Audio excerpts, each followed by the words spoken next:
الحمدللہ رب العالمین والصلاة والسلام علی رسولہ الکریم اما بعد فاعوذ باللہ من الشیطان الرجیم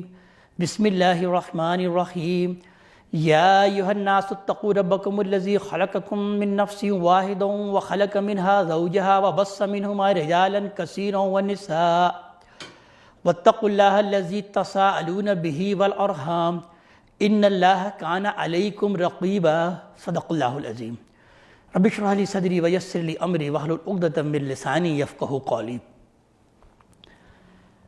رمضان المبارک کی آج کی اس نشست میں انشاءاللہ ہم سورہ نساء کے مضامین کے جائزہ لینے کی کوشش کریں گے۔ سورہ نساء بھی سابقہ صورتوں کی طرح مدنی صورت ہے۔ اس وقت ہم جس باب میں ہیں یہ قرآن حکیم کا پہلا باب ہے اور اس کا موضوع یہود اور نصارہ پر اتمام حجت اور ان کی جگہ ذریت ابراہیمی کی ایک دوسری شاخ یعنی بنی اسماعیل میں سے امت مسلمہ کی تاسیس، اس کا تزکیہ اور تطہیر، اور اس امت مسلمہ کے ساتھ اللہ تبارک تعالیٰ کے آخری عہد و پیما کا بیان، جیسا کہ عرض کیا جا چکا تھا کہ یہ اس کا موضوع ہے۔ اس باب کی اب یہ چوتھی صورت ہے سورہ نساء۔ اس کا موضوع ہے کہ امت مسلمہ کے لیے صالح معاشرے کی اساسات اور اس کا تزکیہ و تطہیر، یعنی جو دو صورتیں بھی ہمارے سامنے آئیں گی، سورہ نساء اور سورہ مائدہ، یہ آپس میں پیر صورتیں ہیں، جوڑا ہیں، اور ان دونوں کا موضوع تقریباً یہی ہے کہ امت مسلمہ کے لیے ایک صالح معاشرے کی اساسات فراہم کرنا اور یہ موجودہ امت مسلمہ کو ان کے تزکیہ اور تطہیر کے لیے کچھ احکامات دینا۔ اس سورہ مبارکہ سورہ نساء میں ہم یہ دیکھیں گے کہ تین گروہوں سے خطاب ہے پے در پے، یعنی وہی مسلمانوں سے خطاب، ان کو کچھ شریعت کے احکامات دیے جا رہے ہیں، اور پھر اس کے بعد اہل کتاب سے خطاب، اور چونکہ مدینے میں منافقین بھی وجود میں آ چکے تھے تو لہٰذا منافقین سے بھی خطاب ہم اس صورت میں دیکھیں گے کہ پے در پے آئے گا۔ سابقہ صورتوں کے برعکس اس میں پہلے خطاب جو ہے وہ مسلمانوں ہی سے ہے، یعنی ہم نے دیکھا تھا جیسے سورہ بقرہ اور سورہ آل عمران میں کہ اس میں خطاب کا آغاز سابقہ امت مسلمہ سے ہوا تھا، یعنی بنی اسرائیل سے، اور ان پر اللہ تعالیٰ نے اتمام حجت کیا تھا۔ اب ان پر اتمام حجت کے بعد مسلمانوں کو چونکہ احکامات دیے جا رہے ہیں تو اس کے اندر ابتدائی 43 آیات مسلسل مسلمانوں سے خطاب ہے اور ان کے لیے معاشرتی احکامات دیے جا رہے ہیں۔ جو پہلی آیت ہے وہ بڑی پرشکوہ ہے اور بڑی اہم ہے اس اعتبار سے کہ اللہ تبارک تعالیٰ نے اس کے اندر مسلمان معاشرے کی جو اصل بنیاد ہے اس کو بیان کیا ہے کہ یا ایھا الناس اتقوا ربکم الذی خلقکم من نفس واحدہ، کہ اے لوگو، اے انسانو، اپنے رب کا تقوی اختیار کرو جس نے تم کو ایک جان سے پیدا کیا، وخلق منہا زوجہا، اور اسی جان سے اس کا جوڑا پیدا کیا، یعنی آدم علیہ السلام سے اللہ تبارک تعالیٰ نے ان کا جوڑا اما ہوا کو پیدا کیا، وبث منہما رجالا کثیرا ونساء، اور پھیلا دیے انہی دونوں کے ذریعے سے کثیر تعداد میں مرد اور عورتیں۔ واتقوا اللہ الذی تساءلون بہ والارحام، اللہ تعالیٰ کا تقوی اختیار کرو جس کا کہ تم واسطہ دیتے ہو، اور رحمی رشتوں کا پاس کرو، ان اللہ کان علیکم رقیبا، بے شک اللہ تعالیٰ ہی تم پر رقیب ہے، نگہباں ہے۔ یعنی اس آیت میں بیان کر دیا گیا کہ ایک اسلامی صالح معاشرے کی جو اصل بنیاد ہے وہ یہ ہے کہ اس بات کو جان لو کہ تم سب کے سب ایک آدم اور حوا کی اولاد ہو، تمہارے والدین ایک ہی تھے، آدم اور حوا، لہٰذا بحیثیت انسان تم بالکل برابر ہو، تم میں نہ تو کوئی بڑا ہے اور نہ تو کوئی چھوٹا۔ یہ اصل میں ایک صالح معاشرے کی بنیاد ہے۔ جب معاشرے کے اندر یہ قدر پروان چڑھے گی کہ تمام انسان آپس میں برابر ہیں، کوئی کسی اعتبار سے بھی بڑا نہیں، کوئی ذات کے اعتبار سے بڑا نہیں، کوئی رنگ کے اعتبار سے بڑا نہیں، کوئی قومیت کے اعتبار سے بڑا نہیں، بلکہ تمہارے اندر بڑائی کی جو اصل بنیاد ہے وہ تقوی ہے، اس لیے کہا گیا کہ واتقوا اللہ، اللہ تبارک تعالیٰ کا تقوی اختیار کرو، اللہ تعالیٰ کی نافرمانی سے بچو۔ تو اس سے معاشرہ انتہائی صالح رہتا ہے اور معاشرے کا استحکام برقرار رہتا ہے۔ دوسری آیت سے یتیموں کا مسئلہ زیر بحث ہے، خاص طور پر چونکہ یہ آیات غزوہ احد کے بعد نازل ہوئیں، اور غزوہ احد کے بارے میں جیسا کہ ہم جان چکے ہیں پچھلی صورت میں سورہ آل عمران میں کہ اس میں مسلمانوں کو عارضی طور پر شکست ہوئی اور 70 جیت صحابہ جام شہادت نوش فرمائے۔ تو لہٰذا ایک یتیموں کا مسئلہ پیدا ہو گیا، تو لہٰذا اللہ تبارک و تعالیٰ نے یتیموں کی فلاح و بہبود کے لیے اس کے اندر احکامات جاری فرمائے اور اس بات کو بیان کیا کہ یتیموں کے ساتھ اچھا سلوک کرو، ان کے مال کو ہڑپ کرنے کی تمہارے اندر نیت نہ ہو۔ ہاں، اس کے لیے اگر تمہیں ایک سے زیادہ شادیاں بھی کرنی پڑے تو یتیموں کی فلاح بہبود کے لیے تم ایک سے زیادہ شادیاں بھی کرو۔ لہذا بیان ہوا وَإِنْ خِفْتُمْ أَلَّا تُقْسِطُوا فِي الْيَتَامَىٰ فَانكِحُوا مَا طَابَ لَكُم مِّنَ النِّسَاءِ مَثْنَىٰ وَثُلَاثَ وَرُبَاعَ، کہ اگر تمہیں اندیشہ ہے کہ تم یتیموں کے ساتھ انصاف ایسے نہیں کر سکو گے تو پھر تم نکاح کر لو، جو بھی تمہیں ان عورتوں میں سے پسند ہو، یعنی ان بیوہ خواتین سے تم نکاح کر لو جن کے پاس یتیم بچے ہیں، 2 2 3 3 اور 4 4۔ اس میں یہ 4 نکاح پر بس کر دیا گیا، یعنی 4 سے زیادہ نکاح کرنے کی پھر تمہیں اجازت نہیں۔ لیکن پھر اس بات کو بیان کیا گیا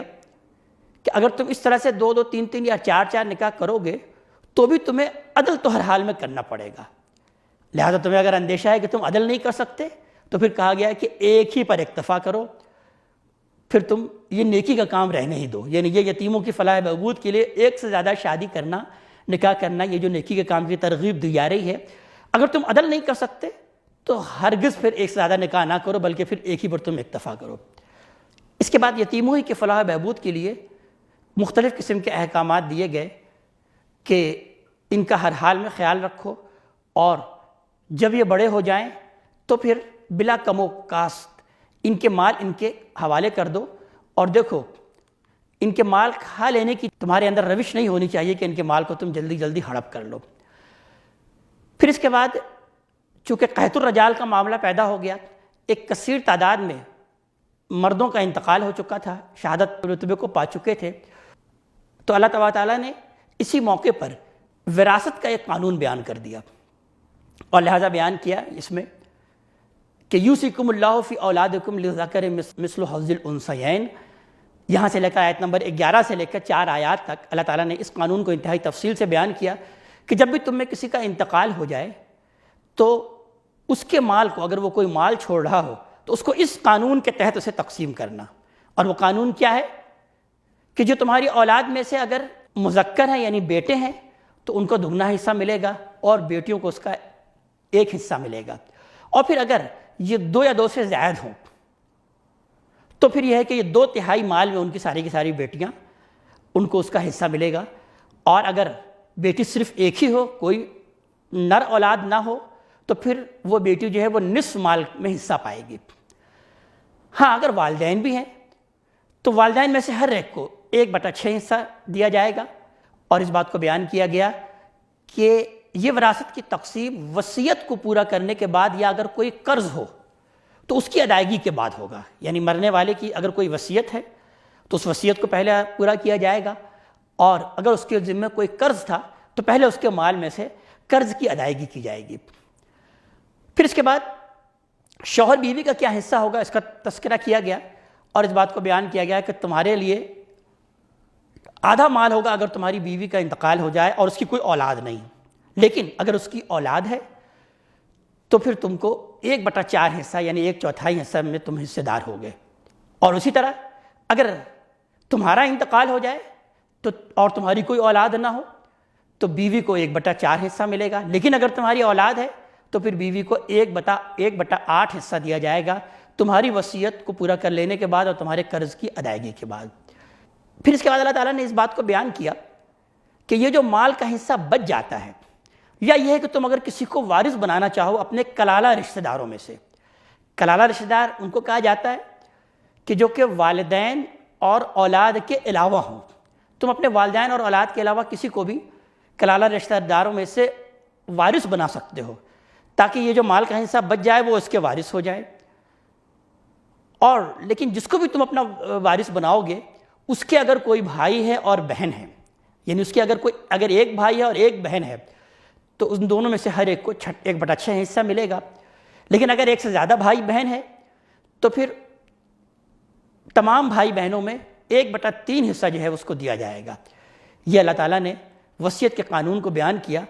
اور اس کے بعد پھر انتہائی زوردار انداز سے اس بات کی تاکید کی کہ اس کو ضرور پورا کرو، اس پر ضرور عمل پیرا ہو، جو کوئی بھی اس کی نافرمانی کرے گا اور حدود سے تجاوز کرے گا،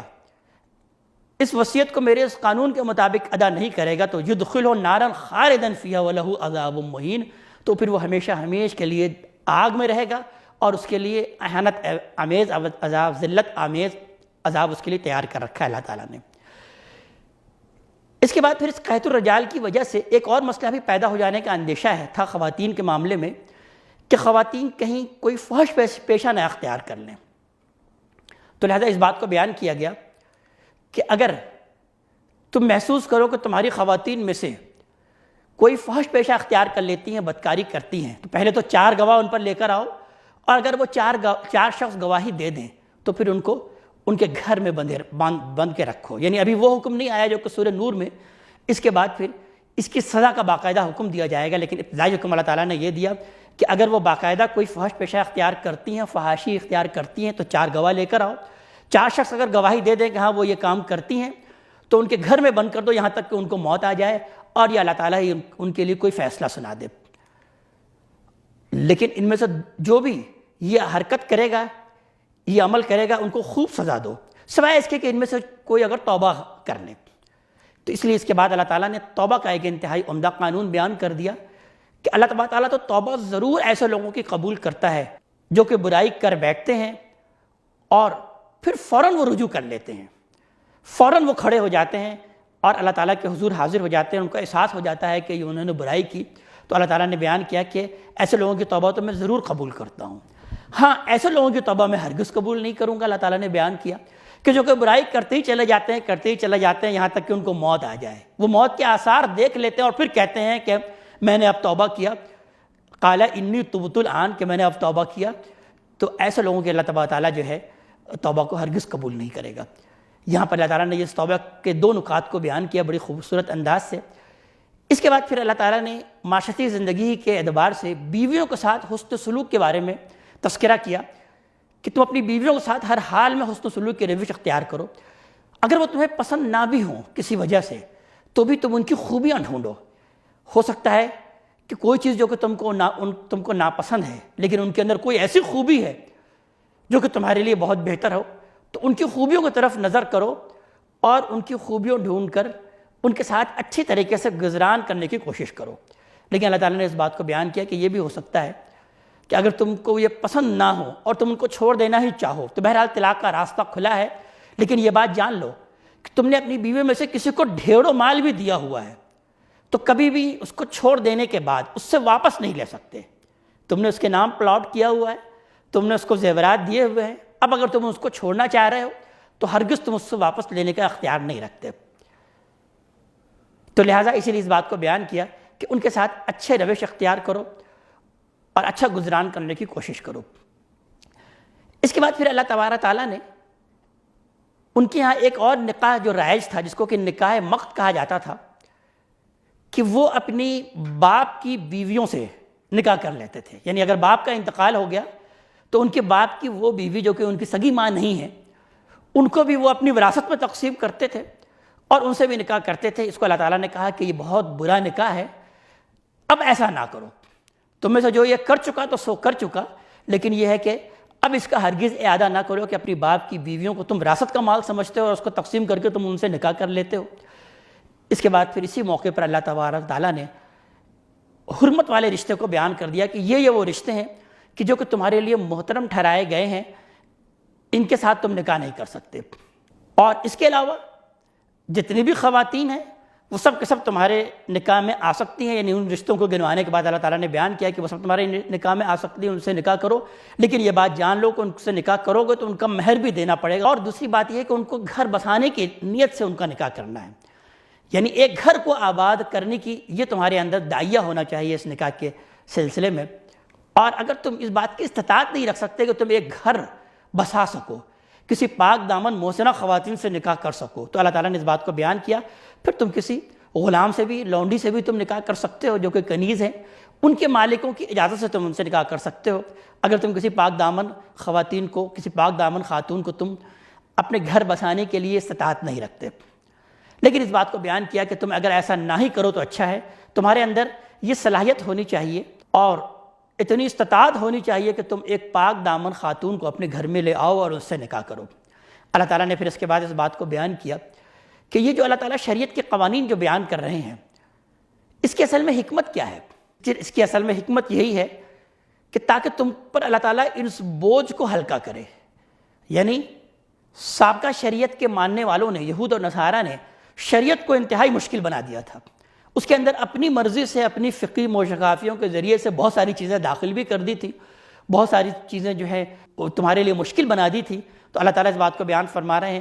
کہ اب ہم اس شریعت کو بیان کر کے، جو کہ انسان کی فطرت کے مطابق ہے،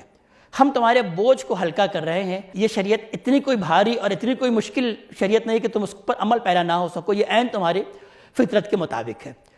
پھر اس کے بعد مال کے بارے میں حساس رہنے کی تلقین کی گئی کہ دیکھو کسی کا مال باطل طریقے سے مت کھاؤ، کہ تم اس کو ہڑپ کرنے کی کوشش کر رہے ہو اور ایک دوسرے کے مال باہم تجارت کے ذریعے سے اور باہم رضامندی کے ذریعے سے تو کھا سکتے ہو، لیکن ناجائز کسی کے مال کو کھانے کی کوشش مت کرو. اور اسی کے بعد ساتھ ساتھ اس بات کو بیان کیا کہ دیکھو تم اگر ان بڑے بڑے گناہوں سے بچتے رہو گے تو چھوٹے چھوٹے گناہ اللہ تبارک تعالیٰ خود ہی معاف کر دیں گے. یعنی دین میں جب بگاڑ پیدا ہوتا ہے تو ہوتا یہ ہے کہ لوگ چھوٹے چھوٹے گناہوں پر تو مائکروسکوپ لے کر بیٹھ جاتے ہیں، اس کو نہیں ہونے دیتے، لیکن بڑے بڑے گناہ جو ہے وہ کر رہے ہوتے ہیں. جس کو کہتے تھے عیسیٰ علیہ السلام نے بنی اسرائیل سے خطاب کر کے کہا تھا کہ تمہارا یہ معاملہ ہے کہ تم مچھر چھانتے ہو اور سموچے اونٹ نگل جاتے ہو. یعنی بڑے بڑے گناہ کی طرف تمہیں کوئی توجہ نہیں ہوتی، حرام کھا رہے ہو، شرک کر رہے ہو، لیکن چھوٹی چھوٹی چیزوں پر تم ایسا مائکروسکوپ لے کے بیٹھ جاتے ہو کہ یہ چیز کر لیا تو گویا کہ بہت بڑا کوئی عذاب آ گیا اور بہت بڑی کوئی قیامت آ گئی. تو اللہ تعالیٰ نے اس بات کو قرآن حکیم میں 3 جگہ بیان کیا ہے. یہاں پر اس بات کو بیان کیا کہ ان تجتنبوا کبائر ما تنہون عنہ نکفر عنکم سیئاتکم وندخلکم مدخلا کریما. اگر تم بڑے بڑے گناہوں سے اجتناب کرتے رہو گے تو چھوٹے گناہ اللہ تبارک تعالیٰ خود ہی معاف کرے گا اور تمہیں بڑی عزت والے مقام پر داخل کرے گا. اس کے بعد اللہ تعالیٰ نے خاندانی نظام کے سلسلے میں اس بات کو بیان کیا کہ دیکھو جب تم ایک خاندان کو بنا رہے ہو، جب تم نکاح کر رہے ہو تو اس نکاح کے ذریعے سے ایک گھر وجود میں آ رہا ہے.